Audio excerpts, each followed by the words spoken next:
Sir మీ పేరు? దుర్గా ప్రసాద్ అండి. Jawaharlal railway chairman. Sir ఇప్పుడు దేశ ప్రధాని గారు మన మోడీ గారు పిలిపించారు, తక్కువ వాళ్ళని పొదుపు చేయండి, అంతా ఈ పెట్రోల్ దగ్గర నుంచి అన్ని పొదుపు చేసుకోండి, మన దేశ యొక్క ఆర్థిక స్థితిగతులను పెంచాలని చెప్పి ప్రజలను కోరడం జరిగింది. కానీ ఎలా చూస్తారు, ఒక ఇలా మాజీ అధ్యక్షుడిగా మీరు ఎలా చూస్తారు? ఇండస్ట్రీ పరంగా ఎదురయ్యే సవాళ్ళు ఏముండే అంట? యాక్చువల్గా మేమంతా వాళ్ళ మీటింగ్ పెడుతున్నాం. మీటింగ్ ఈవినింగ్ 5 పెడుతున్నాం అండి. మేము ఏంటంటే ఆల్రెడీ పవర్ విషయంలో మేము కేర్ఫుల్గా ఉన్నాం. ఎందుకంటే గత నెల నుంచి కూడా మనకి పవర్ కట్ వచ్చింది కొంత. అక్కడి నుంచి మేము కేర్ఫుల్గా ఉండి మేము లైట్లు వాడుకునే విధానం కానీ మిషనరీ ఏదైనా ఛాన్స్ ఒక పని అంతసేపు కాకుండా ఎంతసేపు పని అంటే అంతసేపే ఉంటుంటాం.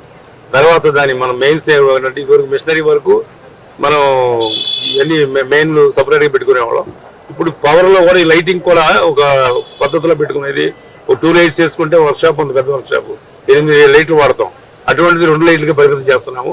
ఇక పెట్రోల్ డీజిల్ అనేది రావాలి కాబట్టి వీలైనంత వరకు ఒక కారు నుండి మాకు ఎట్లా చేద్దాం అనుకున్నామంటే మనకు కనుక మనం వస్తున్న ఆటోనగర్ ఊళ్ళో వచ్చి 4 ఫ్రెండ్స్ మనం కనుక్కొని ఒక టైం బయలుదేరితే ఒక కారులో రావచ్చు మేము అందరం కలిసి.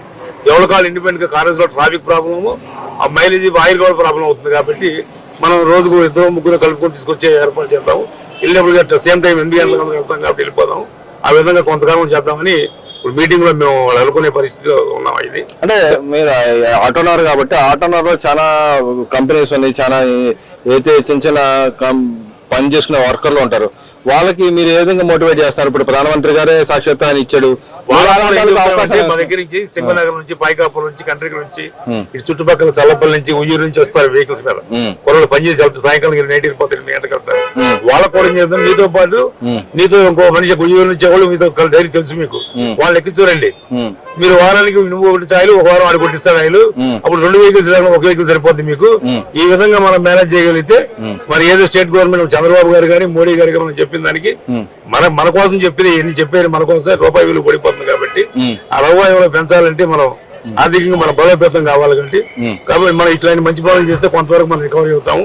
అట్లాగే ఇప్పుడు వెళ్ళాల్సిన చోటకి 4-5 వెళ్ళాల్సిన చోటకి 4 బళ్ళు 3 బళ్ళు కాకుండా ఒక బడి మీద కలిసి వెళ్దాము.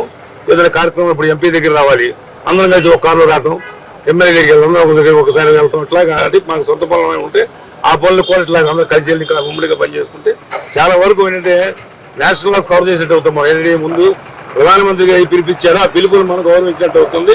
ఆ విధంగానే మనం పీపుల్ని కంట్రోల్ చేసుకోవచ్చు. ఇంకో ఏంటంటే మనకు జన సెట్లు ఉంటాయి, ఆ జనరేటర్ సెట్లు కూడా వాడకూడదు, పవర్ మీద తీసుకెళ్లాలనే ఆలోచనకు వచ్చాం అందరం. తప్పనిసరి అయితే జనరేటర్కి ఏమవుతుందంటే ఒక గంటకి 8 లీటర్లు, 10 లీటర్లు, 12 లీటర్లు కాలుతాయి. అట్లాగా ఈ దాటిని కూడా మనం మినిమైజ్ చేసుకుందాం. అవసరమైతేనే ఆ జన్ సెట్ వాడుకోవాలి. అంటే ఏంటంటే మాకు ఎమర్జెన్సీ ఉంటుంది. సపోజ్ మనం స్టార్ట్ చేసామంటే, ఒక అపోలో స్టార్ట్ చేసామంటే electrical furnace 4 hours 5 hours continue అది ఉండాలి. అది అటువంటిప్పుడు కరెంట్ కనుక బ్రేక్ అయితే ఆ కలిగిన మెటీరియల్ అంతా బ్లాక్ అయిపోతుంది. అప్పుడు జన్ సెట్లు వాడతాం. దాన్ని ఆ పవర్ స్టేషన్కి ఫోన్ చేయడం, మేము ఇట్లా పని చేసుకుంటున్నాం కాబట్టి ఈ 4 గంటలు దీయబాగం చెప్పడం, ఇట్లాంటి మంచి పనులు చేసుకుంటూ వెళ్తే మనకి 100% అంటే గవర్నమెంట్ ఆ రకంగా మీకు సమన్వయం కల్పిస్తుంది. మాకున్న లోకల్లో ఉన్న ఏడీ గానీ ఏఈ గానీ నెంబర్ 1 మంచి వాళ్ళు దొరికి మాకున్నారు. రామకృష్ణ అని ఎలక్ట్రికల్ డిపార్ట్మెంట్ అని ఏడీ ఇక్కడ ఏఈ చేశాడు, తర్వాత ఏడీ వచ్చాడు. ఏది కావాలంటే మాకు ముందే చెప్తున్నాడు. ఆ సమస్య సార్ట్అవుట్ చేయడానికి మీతో పాటు మేము ఉన్నామని ప్రయాణం చేస్తున్నారు. ఎలక్ట్రికల్ డిపార్ట్మెంట్ కూడా మాకు అంత కోఆపరేటివ్ ఉంటుంది. ఆటో నగర్ వరకు ఎటువంటి ఇబ్బందులు లేవు. మరి ఇక్కడ చూసుకుంటే అటు ప్రధానమంత్రి గానీ, ఇటు చంద్రబాబు నాయుడు గానీ, రాష్ట్ర మంత్రులు గానీ అందరూ కూడా వాళ్ళ కారణాయి కూడా తగ్గించుకునే పరిస్థితి ఉంది మోడీ గారి పిలుపు మేరకు.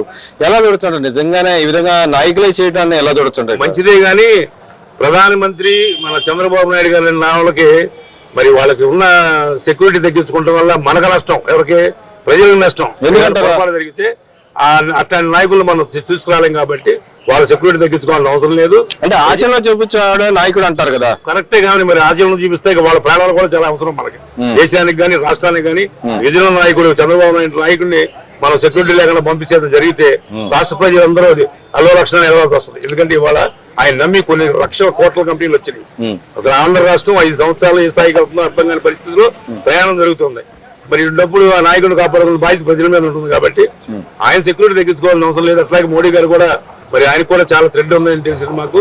మరి అటువంటి మహానాయకుడు పోతే మనం చాలా ఇబ్బంది పడతాం కాబట్టి వాళ్ళు సెక్యూరిటీ తగ్గించుకోవాల్సిన అవసరం లేదు. వాళ్ళు ఏదో తిరగాల్సిన చోట ఫ్లైట్ లో వాడకుండా లోకల్లో ఇండియాలో ఉన్నంత వరకు వాళ్ళు వాళ్ళ స్థాయిలో వాళ్ళు చేసుకుంటే బాగుంటది కానీ వాళ్ళ సెక్యూరిటీ తగ్గించి వాళ్ళకి ఏదైనా ముప్పు వరితే మనం జనం ఒక నాయకుడు అనేవాడు దుబారా ఖర్చులు తగ్గించుకోవడం తప్పే ఉందంటారు ఇక్కడ. తప్పులేదు కానీ సేమ్ ఈ సబ్జెక్ట్ లో వాళ్ళ అసలు వాళ్ళంటే ఊరగా మనకు చెప్పేవాళ్ళు ఉంటారు, ఇక్కడ ఆచరణలో చేసేవాళ్ళు ఉంటారు. ఎవరు మాట అంటారు? నరేంద్ర మోడీ వాళ్ళ మాట జనం అంటారు. నేను చెప్తే మీరు చెప్తే అంటారు కదా, అటువంటి నాయకులు భద్రత అనేది చాలా అవసరం, ఇంపార్టెంట్. అట్లాగే అంటే ఇక్కడ పేర్నే నాని గారు మాట్లాడుతున్నారు, నువ్వు ఆచరించి చూపించు, నువ్వు ఏదైతే ప్రజా ట్రాన్స్పోర్ట్ యూజ్ చేసుకుని ఉపయోగించి చూపించు అని చెప్పి ఆయన ఛాలెంజ్ గానీ తీసుకున్న పరిస్థితే కదా. మరి ఈ రోజు ఆయన వెళ్ళడం కూడా మనం చూస్తున్నాం కదా. పదవిలో ఉండగా రకరకాలుగా మాట్లాడిన ఉన్నారు ఎమ్మెల్యేలు, వైసీపీ ఎమ్మెల్యేలు. పదవి పోయిన తర్వాత ఆయన ఒక్కడే కొంచెం కనపడుతున్నాడు, మాట్లాడరా ఏదో ఒకటి, అది మంచో చెడు ఏదో ఒకటి ఆయన జనం మర్చిపోకుండా కోసం ఆయన వచ్చినట్టు మీద మాట్లాడుతున్నాడు. ఇప్పుడు మరి అసలు ప్రధానమంత్రి గారిని మాట్లాడే స్థాయి మనకు ఉందా లేదా అనేది ఫస్ట్ మన విజ్ఞత మనం ఆలోచించుకోవాల్సిన అవసరం. మనం ఆలోచించుకోవాలి కదా. అంటే ఆ నాయకుడే దేశ నాయకుడు అంట కదండి. అది ఇప్పుడు ఆయన నాయకుడు దేశ నాయుడు మావి కన్నా ఇవన్నీ మనకు తెలియదు కాదు. జనం ఏమనుకుంటున్నారు అనేది మరి వాళ్ళ నాయకుడు అంటే మరి జగన్మోహన్ రెడ్డి గారు గురించి ఆయన తెలియాలి. మరి ఎంత ఇబ్బంది పడుతున్నాం అనేది, ఎంత ఇబ్బంది పడ్డాం 5 సంవత్సరాలు అనేది మీరు నేను లెక్కలతో కాగితం మీద రాయిస్తాను, కాదని ప్రూఫ్ చేయగలిసి చెప్పమనండి. సంవత్సరానికి 5,000 వస్తాయి మాకు లారీలు. సుమారుగా బండి ఖరీదు 45 లక్షలు 50 లక్షలు. అంటే సుమారుగా మాకు GST ద్వారా జవహర్ ఆటో నగర్ నుంచి భారతదేశానికి కానీ ఆంధ్ర రాష్ట్రానికి కానీ 1000 కోట్లు ఇస్తాం. 4 నెలల్లో 1000 కోట్ల ఆదాయం 5 సంవత్సరాలు నాశనం అయిపోయింది. అంటే సుమారుగా మా వర్కర్స్ అందరినీ ఖమ్మం, కోదాడ, మియాలగూడ, హైదరాబాద్, సికింద్రాబాద్ వలసపోయారు బయటికి. మళ్ళీ ఇప్పుడు అందరూ బ్యాక్ టు పేరు కోరకుండా మంత్రిలాగా మళ్ళీ పనులు రావటం. ఇప్పుడు 3,000 బళ్ళు వచ్చినాయి, వాళ్ళు జవహర్ అంటున్నారు. పని చేసుకుంటున్నాం, పని చేసుకుంటేనే మాకు బతుకు తెరువు. ఒక వర్కర్ 1,500 1,200 సంపాదించుకుంటారు. వాళ్ళు సంపాదించింది కూడా ట్యాక్స్ ద్వారా మళ్ళీ ప్రభుత్వానికి వెళ్తుంది. అట్లానే ఎంత లాస్ అయ్యామనేది మా పిల్లలు చదివిస్తుంటే కూడా ఇబ్బంది పడ్డాయి. అంటే మీరు ఆ మాట అంటున్నారు, వాళ్ళు చెబుతున్న మా టైంలో సుప్రభాతం నడిచింది, అసలు మా టైంలో స్వర్ణయుగం నడిచిందని చెబుతున్నాడు కంటే. ఎవరైనా సరే జవహర్ ఆటో నుంచి రమ్మనమనండి. ఎంత ఆదాయం కోల్పోయామో, ఎంత నష్టపోయామో వాళ్ళకి చూపిస్తాయి. ఇది కాకుండా మాకు 516G ఒకటి పెట్టారు. అంటే మా స్థలాల నుంచి సగం ఇవ్వండి, లేకపోతే 50% కట్టండి, మీరు కమర్షియల్ చేసుకోండి. మేము ఎవరిని కమర్షియల్ చేయమని అడగలేదు. మాకు ఉచితంగా ఇచ్చే స్థలాలు కాదు, డబ్బులు పెట్టుకున్న స్థలాలు. అట్లాగే సబ్సిడీలు కానీ ఇన్సెంటివ్స్ కానీ మాకేం ఇవ్వాలా, ఎవరో ఏ ప్రభుత్వం ఇవ్వాలా. మేము రూపాయితో మేము కొనుక్కున్న దాన్ని ఆయన దీన్ని జనరల్ గా అంటే ఒక అగ్రికల్చర్ ల్యాండ్ ఉంటే ఒక పొలం కొనుక్కుంటే అందులో ఏదైనా ఇండస్ట్రీ కానీ ఏమైనా పెట్టుకోవాలంటే దానికి ఎంత ఏదో ట్యాక్స్ కట్టాలి, ట్యాక్స్ కట్టేస్తాం. అట్లాంటి మాకు ఇండస్ట్రీస్ కాకుండా ఇతర అవసరాలు కానీ ఇచ్చారు. ఇతర అవసరాలకి 5% 6% ఉంది. 5% 6% ఆల్రెడీ కట్టి మేము ఆల్రెడీ పని చేసుకుంటున్నాం. ఇప్పుడు మేము కమర్షియల్కి వెళ్ళి చేయాల్సి ఇక్కడ అవసరం మాకేం లేదు. కాబట్టి ఎందుకంటే ఆ టైంలో జనం భయభ్రాంతులు అయిపోయారు. మరి ఆయనకి ఎవరైనా ఏమన్నాయి ఆయన సలహాలు, ఆయన మంచి సలహాలు కాదు. ఇప్పుడు మరి లోకేష్ దగ్గరికి ఆయన పాదయాత్ర ఉండగా ఆయన చెప్పడం జరిగింది, అయ్యా మా పరిస్థితిలో ఉంది, మా సగం ఆస్తులో ఏమన్నారు, లేకపోతే మమ్మల్ని 50% ట్యాక్స్ కట్టమన్నారు, కార్డు వ్యాలీ ప్రకారం అందులో సగం కట్టమన్నారంటే మేము రూలింగ్ లో రాగానే 6 నెలల్లోకి మీకు పని చేసి పెడతామని చెప్పారు. మరి మాకు అట్లా 5 నెలల్లోనే ఈ జీవోని పక్కన పెట్టాం, ఈ జోలికి ఎవరు రారు, మీరే టెన్షన్ పడవలసిన మీ పనులు మనం చేసుకోమని చెప్పడం జరిగింది. మరి ఇంకో పక్కన చూసుకుంటే అటు పక్కన ఏదైతే ఈ గవర్నమెంట్ వచ్చి 2 సంవత్సరాలు అవుతుంది, ఎలక్ట్ అయ్యి ఈ రోజుకి 2 సంవత్సరాలు అయింది. నిజంగానే ఈ గవర్నమెంట్ వచ్చి సుపరిపాలన అందిస్తుంది అంటారు. ఇప్పుడు ఖచ్చితంగా 1 సంవత్సరం ఇబ్బంది పడ్డామండి. నెక్స్ట్ ఇయర్ నుంచి 3,000 వెహికల్స్ లారీ వచ్చి మీకు నాతో పాటు వస్తే ఏ షెడ్యూల్ ఎన్ని బళ్ళు ఉన్నాయి కనబడతాయి. అంతకుముందు కూడా విజిల్స్ ఉన్నాయి, టీవీ ఉన్నాయి, మా టీవీ ఉన్నాయి, ఏబిఎన్ అన్ని ఉన్నాయి, అంతకుముందు కూడా ఉన్నాయి. అవి ట్యాలీ చేసుకోండి. మీరు ఎవరు చెప్పాలని పని లేదు. అప్పుడు చెట్లు ఖాళీగాను, మనుషులు లేక ఇబ్బంది పడేవాళ్ళం, ఏమి లేక ఇక్కడ వెళ్ళిపోయి. మరి ఇండస్ట్రీస్ వస్తున్నాయి, కొన్ని ఇండస్ట్రీస్ వేరే వేరే జిల్లాలో వస్తున్నాయి. ఇప్పుడు మనం చిన్న విషయం అనుకుందాం. కేసీఆర్ చిన్ని గారు ఎంపీ గారు మాకు ల్యాండ్ కావాలని అనడం జరిగింది. జగ్గయ్యపేటలో 480 ఎకరాలు మాకు 20 లక్షల లోపు, అంటే రేటు 20 లక్షల రూపాయల రేట్లో మాకు రోడ్లు డెవలప్మెంట్ చేసి ఎలక్ట్రిసిటీ ఇస్తామని చెప్పడం జరిగింది. అంటే ఇక్కడ నుంచి ఆటోనగర్ తీసేస్తాం, ఆటోనగర్ ఇండస్ట్రీస్ వరకు అక్కడికి వెళ్తాం. ఎందుకంటే మాకు రాజధానికి ఈ టౌన్ లో ఈ ట్రాఫిక్ ఇబ్బంది లేకుండా ఇన్ ఫ్యూచర్ జగ్గయ్యపేట నుంచి రాజధానికి ఫ్లైఓవర్ ఎక్కితే అక్కడ దిగుతాం తిన్నగా. రాజధాని వర్క్లు వస్తాయి, సిఆర్ఏ వర్క్లు వస్తాయి, రకరకాల పనులు మనకి బోల్డెన్ వస్తాయి. అట్లాగే మరి కొత్తగా మనం ఇప్పుడు నూతనంగా ఏంటంటే ఆంధ్ర రాష్ట్రంలో రకరకాల ఇండస్ట్రీస్ ఫ్యాక్టరీలు వస్తాయి. ఎందుకు వస్తున్నాయండి? మీరు ఇండస్ట్రీ దాంట్లో ఉన్నారు కాబట్టి ఎందుకు వస్తున్నాయండి? చంద్రబాబు గారి మీద నమ్మకమే. చంద్రబాబు గారి మీద నమ్మకం.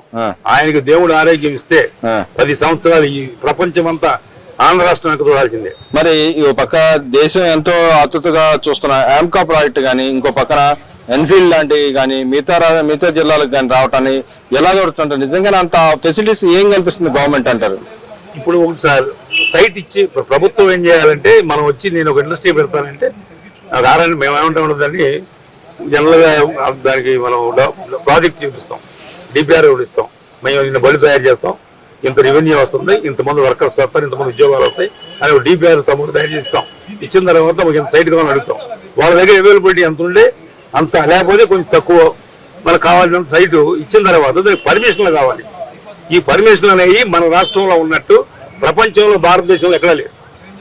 మనం అంటే సింగిల్ డిస్క్ అంటే 15 రోజుల్లో 100% పర్మిషన్ వచ్చేస్తాయి. అన్ని పర్మిషన్లు A to Z, ఫైర్తో కానీ అన్నిటితో కానీ అన్ని ఎలక్ట్రికల్గా వస్తాయి. అట్లా ఎక్కడ లేదు. అందుకనే నమ్మి వస్తున్నారు.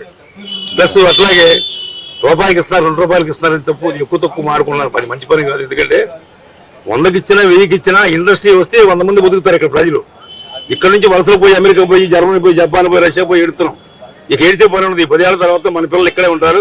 మీరు ఎక్కడ పెళ్లిళ్ళు చూడండి, 35 ఏళ్ళు పైన పడిన వాళ్ళు ఉంటారు తప్ప 35 ఏళ్ళు కుర్రలు ఎవరు ఇక్కడ ఆంధ్రప్రదేశ్లో లేరు. ఎందుకంటారు? చదువుకొని బయటకు పోయారు. ఎందుకంటే ఏం లేవు కదా. ఆ ప్రాబ్లంతో బయటకు పోయారు. ఇప్పుడు అందరూ బ్యాక్ టు పోయలేను. ఓడపొట్టిన బంతిలాగా ఇక్కడ రావాల్సింది. మరి వీళ్ళు కేసులు వేసే పరిస్థితి ఉంది కదా, ఇప్పటికీ కేసులు ఏమంటే ఇవన్నీ పిచ్చి పిచ్చి పనులు అండి. ఈ పనుల వల్ల ఏం కాదు. దీన్ని ఆపడం ఎవరి తరం కాదు. ఈ ఆంధ్ర రాష్ట్ర డెవలప్మెంట్ ఆపడం నారా చంద్రబాబు నాయుడు గారు, లోకేష్ గారు, పవన్ కళ్యాణ్ ముగ్గురు, నరేంద్ర మోడీ గారు సేపు దీన్ని ఈ రాష్ట్ర భవిష్యత్తుని ఎవరు ఆపలేదు. రాష్ట్ర ప్రజలు సంతోషంగా ఆనందంగా ఉంటారు.